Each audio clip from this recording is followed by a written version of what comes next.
A vast monster of the sea. A giant, humongous, many-armed electrical destroyer of ships and cities. Electrical? Electricity flowed along its horrible body, sparking and stunning all it touched, flowing like deadly rivers along its awful tentacles.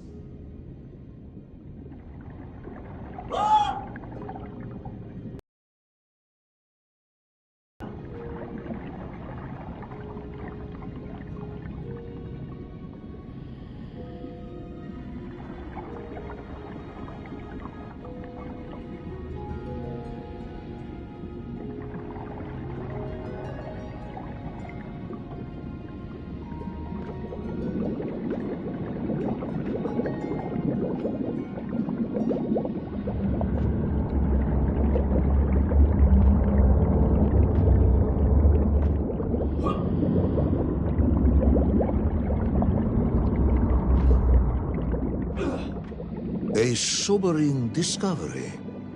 Are you suggesting that the vessel simply wandered off course and sank here? That seems unlikely even by your standards. No, General, I only wish that were true. The mighty ship showed terrible scars, signs of having been grappled and torn asunder by some huge and terrible adversary. That is indeed strange and curious. I am troubled by this discovery. Might you almost be perplexed, perhaps? Don't push your luck.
I was stationed at Sydney Ostrov some years ago.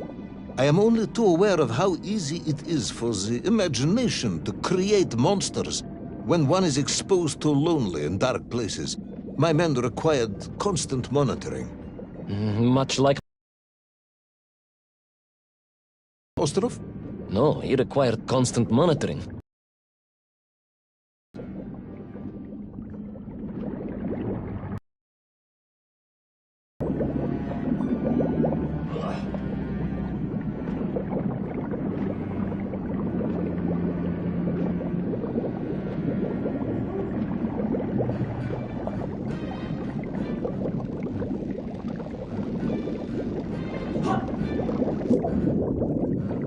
I I was referring to the fear that something is lurking in the darkness. Something strange, brutish, and ill-intentioned.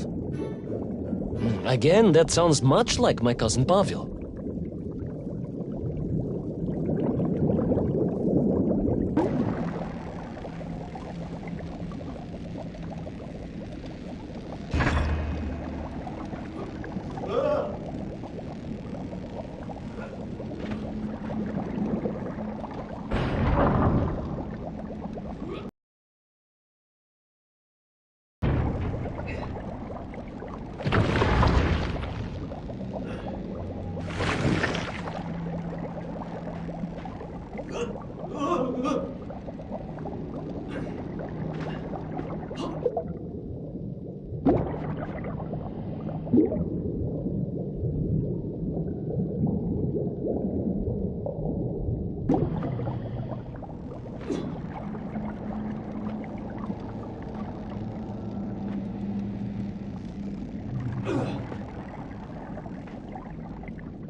Hunted. There was no doubt about it, and escape was all I could think about. Naturally.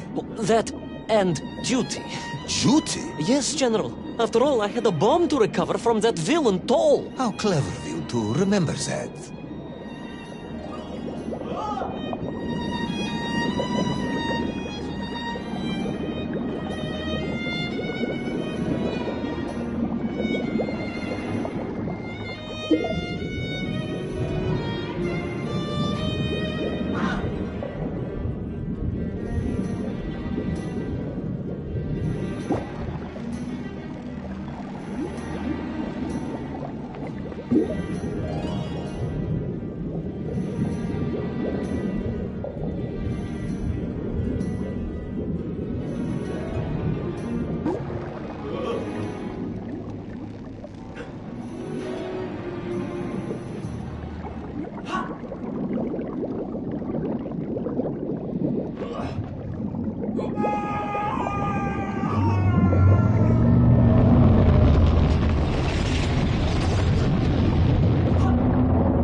But first, there was the issue of escape.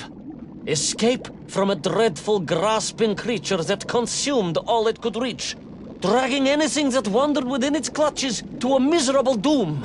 A hoarder of useless trophies and stolen goods. Once again, Tovarish, I suspect you are pursuing a somewhat tortuous metaphor for capitalism, in the misguided hope of appealing to my political ideals.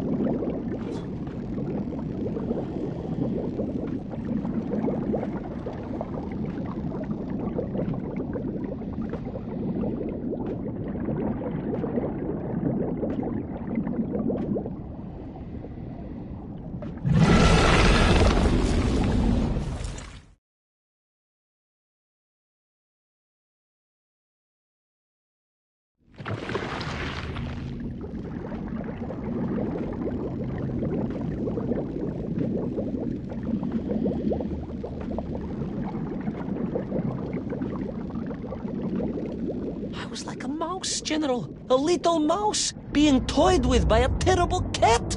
Rather a wet mouse.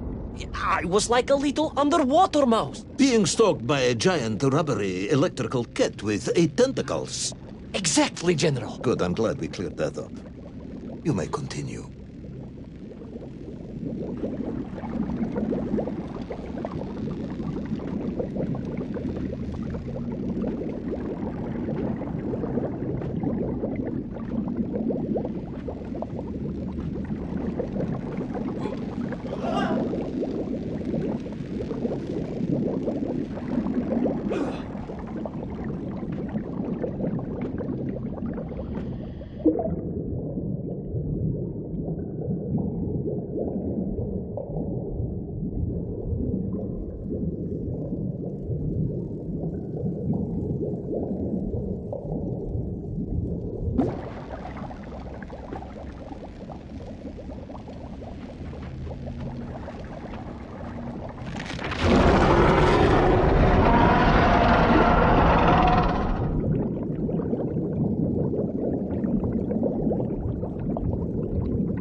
Submarines.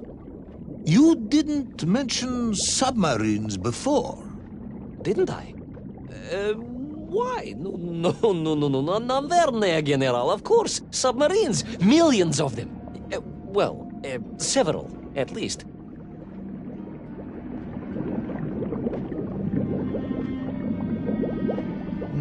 Any particular submarines? Did you see names? Numbers? General, have you lost a submarine? I am not at liberty to answer that question, as you well know. Well, General, losing one's car in a snowstorm is unfortunate, as you say. But to lose a whole submarine, that could be considered careless.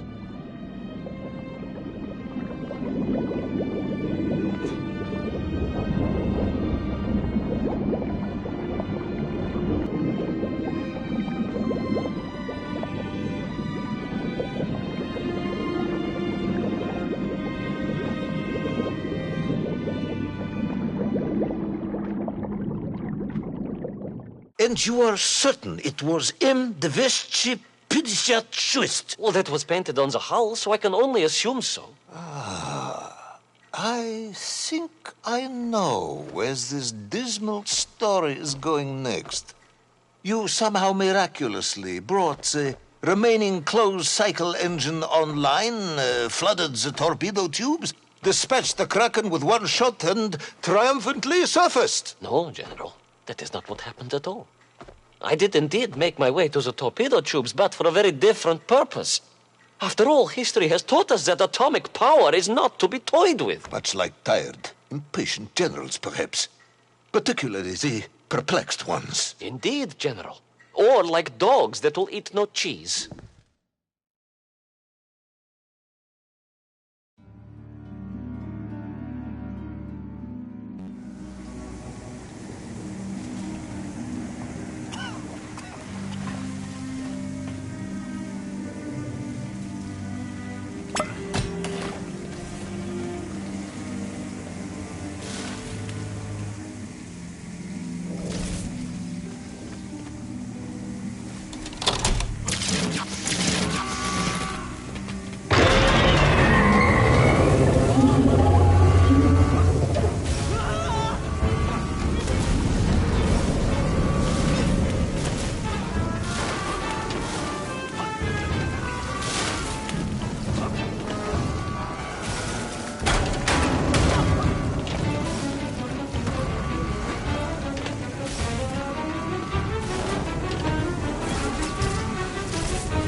determined yet disorientated hero end his days as Socialist Sushi?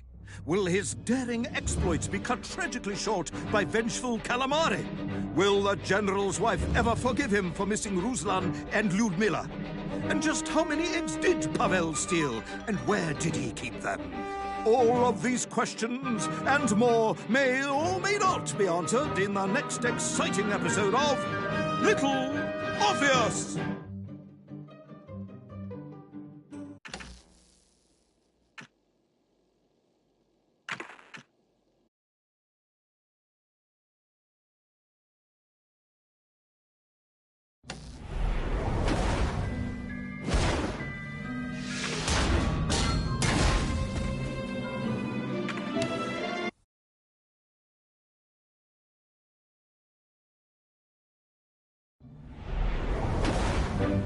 I was alive, General. Somehow, miraculously, I was alive. Some twist of fate, some hand of destiny, but I was alive. Strange as this new world was, I knew Toll must have come this way, and it was my task to find him. And it happened like this.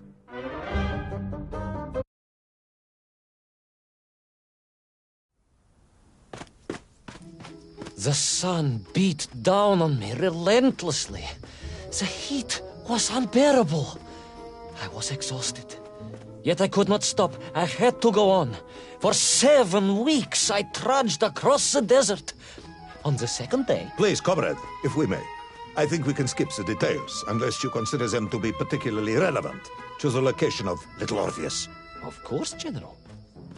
We will simply omit the tale of the singing chasm, the oasis of mirrors, the sightings of Toll's Mienk aloft on their pterodactyls carrying parts of my crashed rocket drill over the horizon to Lemuria. Wait, the what? Singing chasm? Not that, but the rocket drill. Oh yes, General, the rocket drill. But what did Toll want with it? And why Lemuria? Lemuria? Lemuria, General. I am not familiar with this Lemuria, comrade. Well, that is because it does not exist, General. Or at least, so I thought.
Strange crystals seemed to exert an extraordinary hold over the stone blocks and arches. When they hummed, the whole city remade itself. Where they were missing, clearly looted by some villainous thief, the city was fallen to ruin. It was like a vast musical instrument, vandalized, and yet still attempting to toot.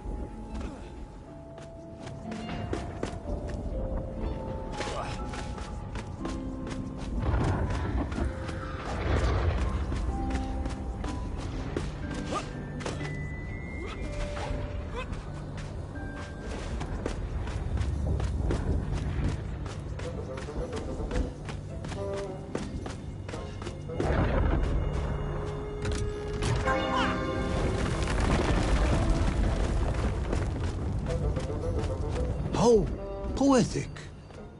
I am sure our engineers would be fascinated and baffled in equal measure. If the whole department hadn't been arrested for sedition last week, I would happily convey it to their skeptical ears. Sedition, General? Really? is... How poetic. I am sure our engineers would be fascinated and baffled in equal measure. If the whole department hadn't been arrested for sedition last week, I would happily convey it to their skeptical ears. Sedition, General? Really? That is unfortunate news indeed. I am joking, Comrade.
Oh, yes. The Mank for here, all right.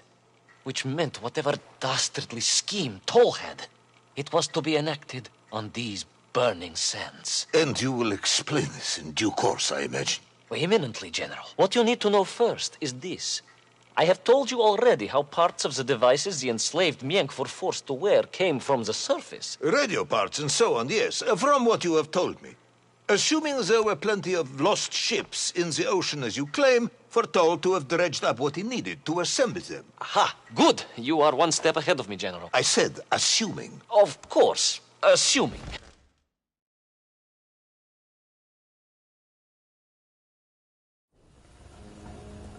Now, as I gazed in awe at the buildings rising and falling around me, I realized that the other major component of those mind-controlling helmets was crystal.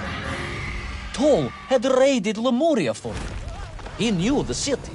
He knew the crystals could amplify vibrations and waves, and was using them to boost the signal of the radio parts to exert his control over the nymph. Which meant...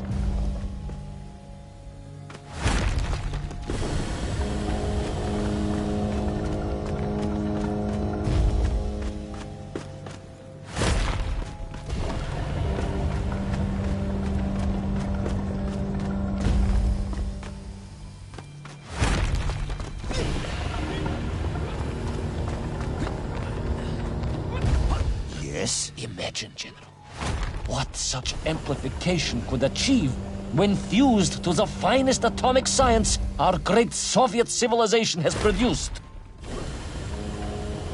Wait. I do not understand. You said Toll was planning on using the bomb to shatter the Earth's crust to return to the surface. A tragic mistake, General. I had not recognized the extent of his mad ambitions. You mean to imply Toll would have attempted to enslave the Russian people? Pah! The will of the Soviet citizen is mighty and strong. To you, perhaps, as a trained warrior, but consider, perhaps instead, a humble son of a toy maker from Tomsk. Ah, yes. Perhaps we have our share of simpletons, after all.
The vast pictograms told of a history of wonders. They seem to suggest the Lemurians were travelers from another world, where a mysterious clock seemed to stand. That is very mysterious. As mysterious as the location of Little Orpheus, perhaps. Ah, yes, of course, General. I am just getting to that.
As I bravely explored that ancient city, a question was gnawing at my mind.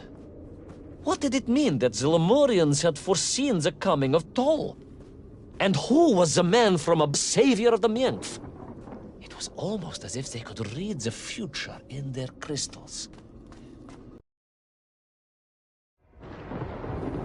The bells of Lemuria tolled and tolled, a roaring symphony, a crescendo of peals that set the city dancing, each note causing the crystals to shimmer and cascade with light.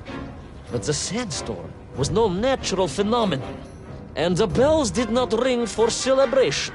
Something was very wrong here. Aside from the pterodactyls and the Mength and the dancing stones and the ancient magical prophecies and the crystals and now the giant bells, you mean?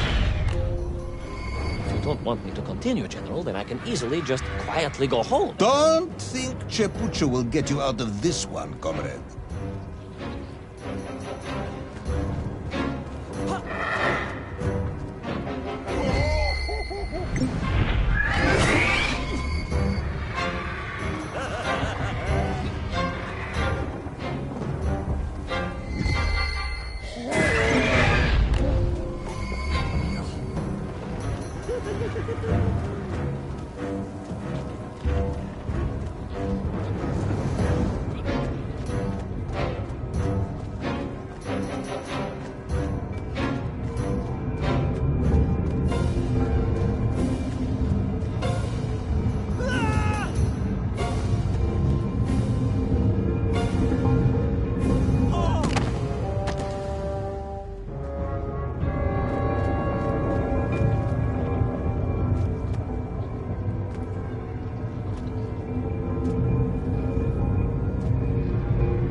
raced through those magical structures, a righteous fire in my heart. I was like Dobrynya Nikitsch, prepared to strike at the dragon who threatened my homeland. Your heroism is only surpassed by your modesty. I was like Dobrynya Nikitsch, prepared to strike at the dragon who threatened my homeland. Your heroism is only surpassed by your modesty. On the contrary, General, I chose Dobrynya carefully. Like him, I am a simple peasant. It was fate that... Story. Oh, well then, award General Polkovnik Kamanin the highest medal in the world. He already has several of those. I cannot take credit for his wisdom in sending me.